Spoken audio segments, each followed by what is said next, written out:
Hello. So let's do another example by strong induction. So we want to prove that every natural number n greater than or equal to 2 is either a prime or it can be written as a product of primes. And so this one is a little different from the previous examples because, the predicate is just a sentence. It's not like a numerical formula.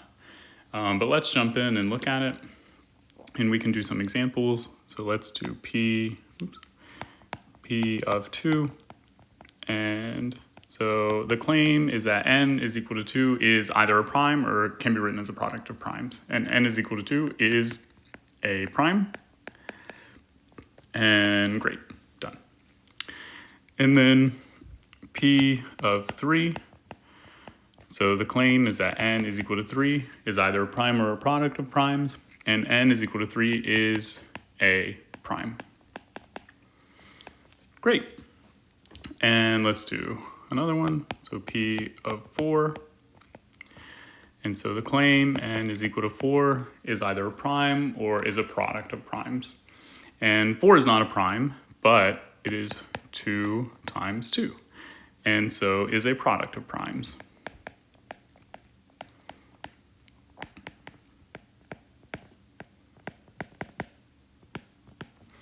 Great. And in general, that's what's going to happen. What's going to happen is that when we get an n, it's either going to be prime and so then our condition is satisfied, or it's going to be composite. And then because it's composite, it can be written as a multiplication of two numbers, each of which are smaller than n itself. And so then therefore, they themselves, the two numbers, can be written as either a prime or a product of primes. And so let's see that in a bigger example. So let's go all the way down to like 30. So we can do P of 30.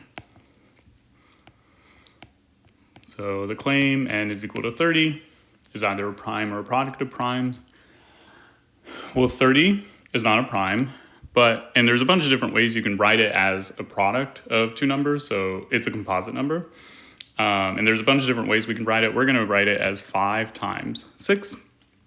And then because each of these are smaller than 30, then they individually can be written as either or are either a prime or can be written as a product of primes. So 5 is just 5. And then 6 is going to be 2 times 3. And so then 30 can be written as 5 times 2 times 3. And is a product of primes. Great. And in general, that's what's going to happen. And so let's do a proof. So the base case, n is equal to 2, is a prime.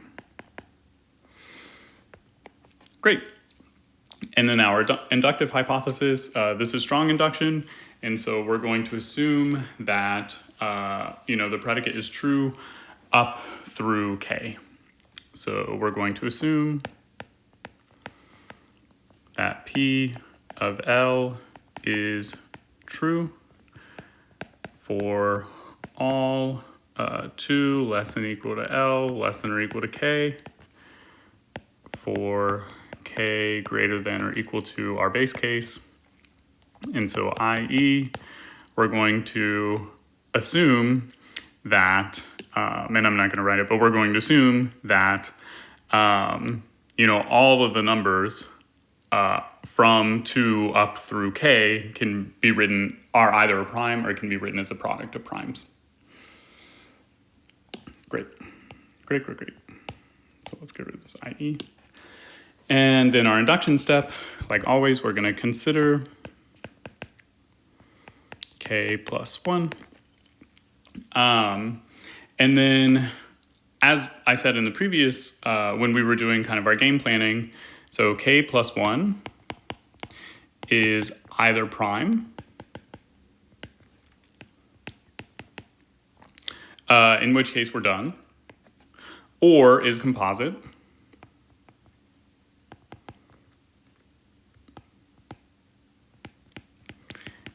and if k plus 1 is composite, so in this case, what's going to happen is that k plus 1 is going to be equal to a times b, where a and b are both individually less than k and greater than 2.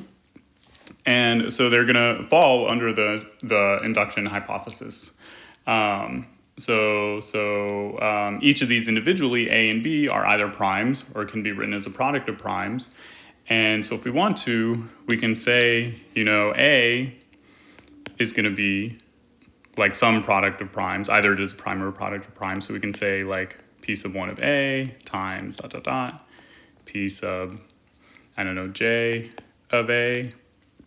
And so those are all the primes that comprise A. And then we're going to multiply by the primes that comprise B. So P sub 1 of B times ... times P of, R of B. And all this means, all I'm saying is that, because A and B are strictly less than K plus 1, they fall under the induction hypothesis. And so each of them individually can be written as a product of primes. And so these are the primes that comprise A. These are the primes that comprise B. And then K plus 1 then is just P sub 1 of A times ... P sub J of A times P sub 1 of B times ... P sub R of B. And so K plus 1 then is therefore either a prime or is composite, and because it's composite, it can be written as a product of primes. Great.